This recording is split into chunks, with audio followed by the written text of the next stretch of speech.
Deepak Anand. He is the executive director of the Canadian National Medical Marijuana Association, and he gives us an overview of what's happening right here, right before the election. So we're a few weeks away in October of 2015 of their federal election. So he kind of gives us a lay of the land. So enjoy. Okay, so we've got Deepak Anand, Executive Director of the Canadian National Medical Marijuana Association. Deepak, thanks so much for giving us some time here. Good to be here, Seth. And let's get right to it. We've got an election coming up in Canada in a couple of weeks. We're here in October of 2015.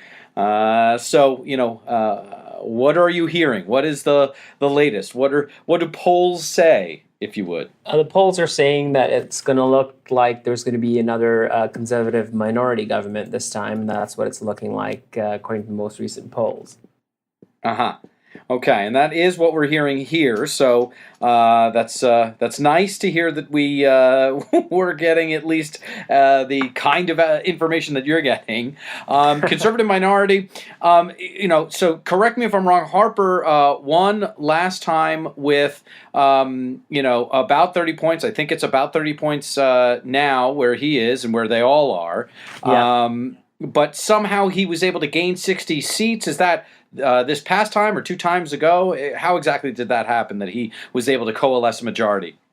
Two times ago there was a conservative minority government where he was just at about, I would say, about 35 to 40% of the votes, and he did manage to get the Liberals in, and they managed to form a coalition government. The last time Stephen Harper got elected, it was a majority government. So it looks like at this point, most recent polls indicate the Liberals have about 33% of votes.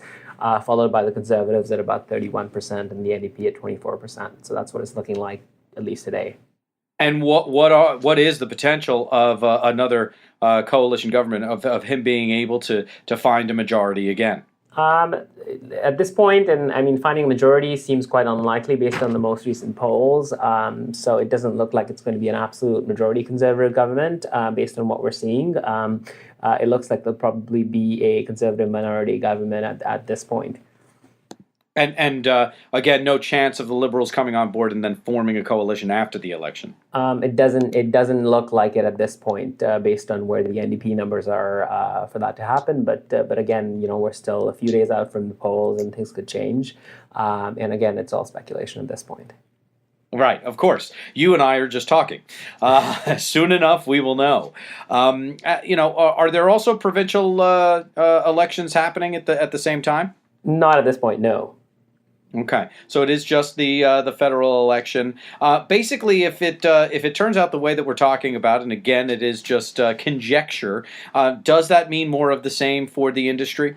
Unfortunately, yes. That's exactly what it would mean if that's what was to happen. If it was to be a conservative minority government, then that's exactly what would happen. More of the same. But that also means that there would be legal medical cannabis. In other words, it doesn't sound like he would be able to go back on what has been happening. Is that about right? Exactly. Yeah. So I mean, lots happened with cannabis over the years, or even over the past 8-9 years that the Conservative government has been in power in Canada, thanks to patients that have actually pushed for that change. And I don't see that being undone. I don't see it being fast tracked, but I certainly don't see it being undone at any point. Excellent. So it's safe to say that the toothpaste will not be put back in the tube, so to speak. That's right. Yeah. What about this comment that I saw did Harper say that he feels that marijuana is more dangerous than cigarettes? Is with tobacco? Is that can't be true? No, that was said by him, so it is true, and that's his opinion on it, and he did say that to the media very recently, and that's been a Conservative Party platform for quite some time. Okay, so I guess the Conservative Party platform is they're going for the Rob Ford vote. Exactly. It's looking like that at this point. Yeah. And thank you so much, by the way, for Rob Ford. We in the United States very much appreciated the entertainment that provided us. Yeah, exactly. All right, so if they're not provincial elections, let's kind of hear from you what your thoughts are. Kind of across the country. Let's start. Where we all want to start in the city of Vancouver and the province of British Columbia. What's happening there? So essentially, there's quite a bit happening here. I'm actually in BC. So essentially, what's happening is we've got just over about 100 dispensaries in the city of Vancouver that have been sort of growing very rapidly over the years. And the city of Vancouver has realized that they need to do something about this because last time I checked, I think there was less Starbucks in the city than more dispensaries. So they've decided they need to sort of deal with the issue, and they can't really have an infinite number of dispensaries opening up in the city. As a result, very recently, the city of Vancouver has implemented regulations, albeit regulations related to zoning, but what that's actually done is going to be limiting the number of dispensaries that are permitted to be in the city. So the city has asked all existing dispensaries as well as anybody that's new to apply with the new regulations.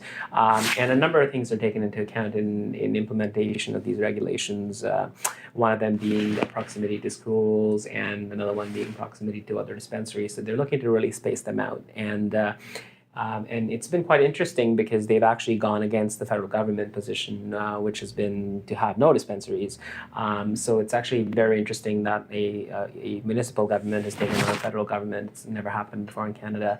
And it's interesting that that's the position they've taken. And the federal government has said on multiple occasions now that that dispensaries are illegal and they would not permit them to operate. But we've not really seen the enforcement action take place and really shutting them down from a federal government position either.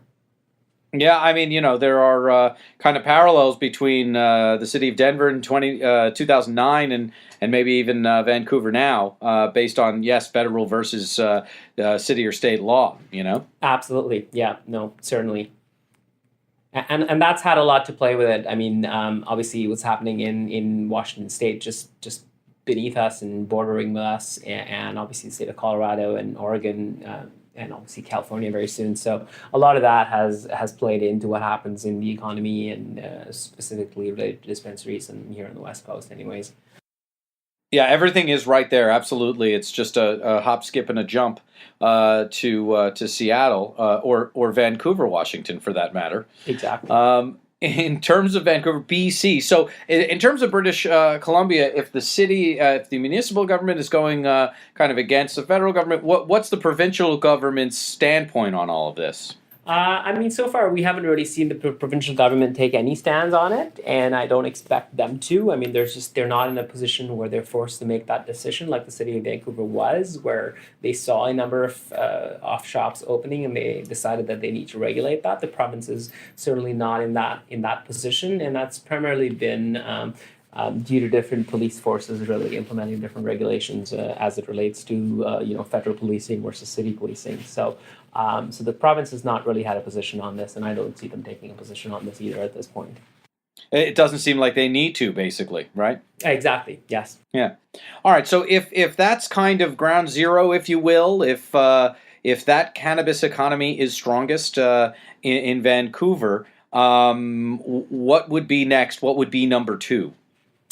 So we've already had lots of talk of different cities across the country doing that, and even across the province. We've seen the city of Victoria looking at implementing similar legislation. We've looked at city of Kelowna and the interior of BC looking at similar regulations. So a number of cities have actually talked about implementing similar regulations. We haven't seen it actually take place, just because there's been so much of infighting between the federal government and municipal government. I think the rest of the cities are actually just waiting on the sidelines to see what the fallout will be between the feds and the municipal government of Vancouver, and from there, perhaps decide to take this on themselves.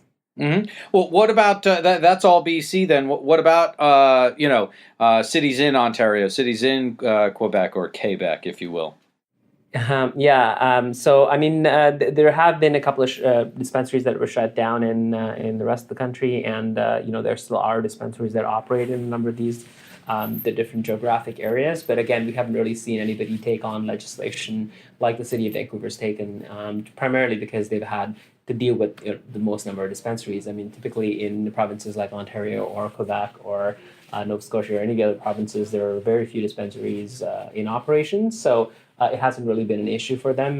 But having said that, I don't see them implementing legislation around it either anytime soon.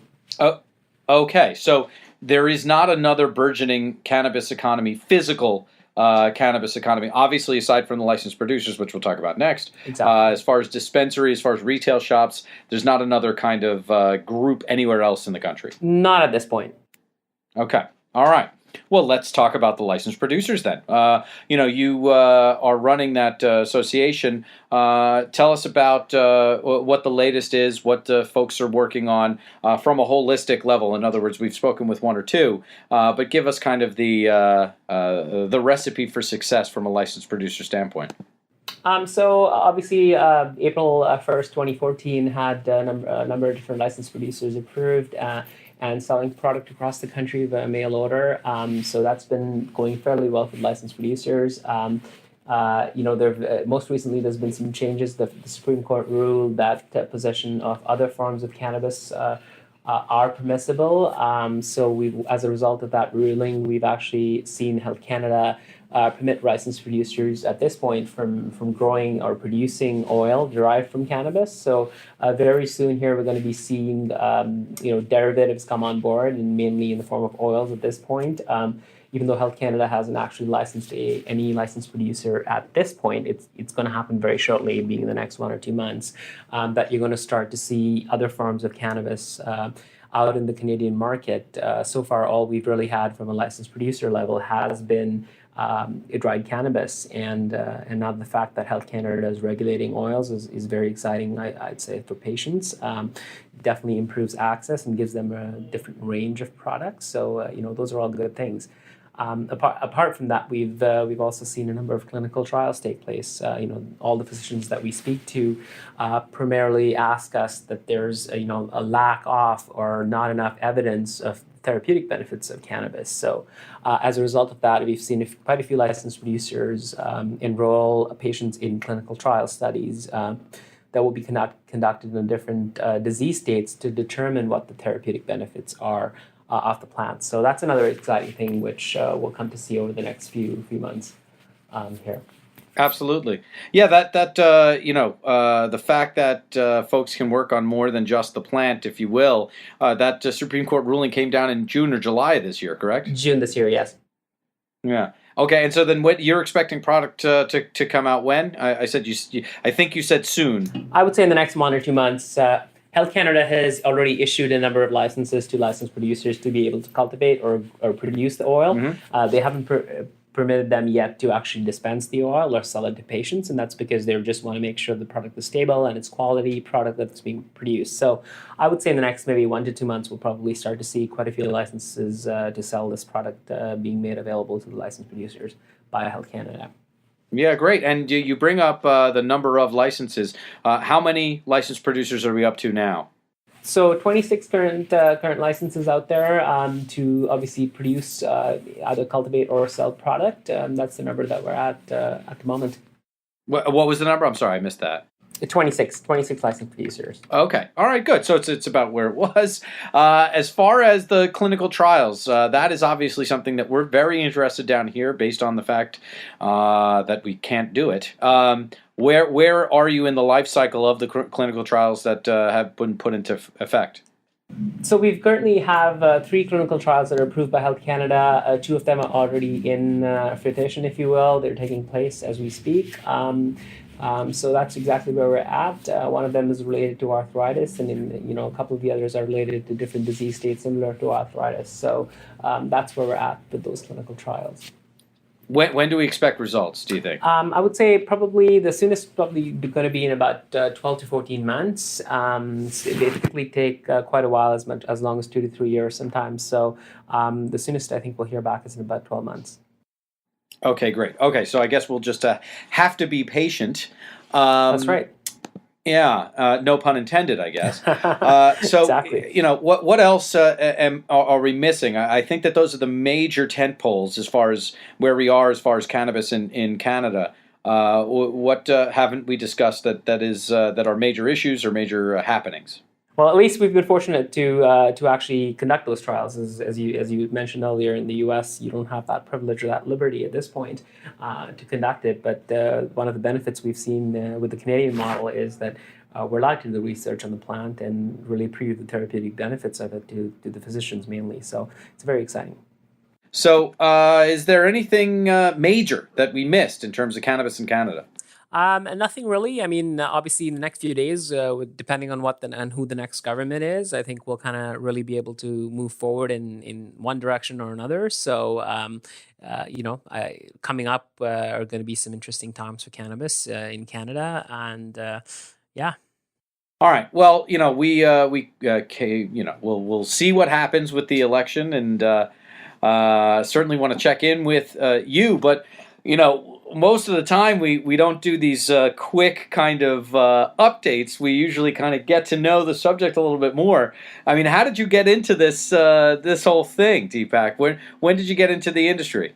So I've been in the industry for about a year. How I got into it was quite interesting. I've been involved in the pharmaceutical industry for a number of years, and obviously seen this thing develop, and realized that there's certainly a need for an organization or association for not just licensed producers but also the general public, including physicians, and having their voices heard across the country. So that's essentially how I got into it. I mean, my background in pharmaceuticals certainly helps me with it. So that's where we're at. Yeah, absolutely. And where are you originally from in Canada? Vancouver. Oh, okay. All right. So you would be a fan of the Canucks, I would imagine. That's right. Yes. Okay. And do you remember being, that I am from New York? Do you remember when Mark Messier was on the Canucks? I do. Yeah. Well, best of luck with the Canucks. Best of luck in the election. We'll check back with you after the election to see what comes out of it and what your new thoughts are about it, cannabis in Canada at that point. Does that make sense? That makes sense. Perfect, Deepak. Thanks so much for your time. Really appreciate it. Thanks, Seth. Bye-bye. And there you have Deepak Anand. Really appreciate him giving us that overview. And especially giving us that overview in kind of real time here, right before their federal election. It doesn't sound like too much is going to change, which of course is basically good news, because then we still have medical cannabis in Canada.